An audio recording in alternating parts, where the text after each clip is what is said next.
આવક તો ભારતીય શેર બજારમાં સતત 18મા દિવસે પણ નેગેટિવ ઓપનિંગ બાદ અસમંજસનો માહોલ સર્જાયો છે।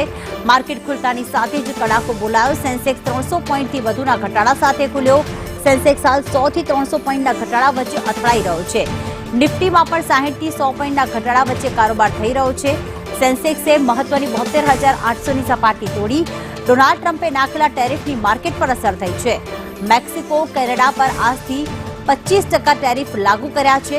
ટેરિફ વધારતા અમેરિકા અને એશિયન બજારમાં કડાકો જોવા મળી રહ્યો છે। તો વૈશ્વિક બજારોમાં હાહાકાર, ભારતીય શેર બજાર પર તેની અસર। ભારતીય શેર બજારમાં કડાકા સાથે શરૂઆત થઈ છે। આ વખતે 5 મહિનાથી સતત નિફ્ટી નેગેટિવ ઝોનમાં ટ્રેડ કરી રહી છે।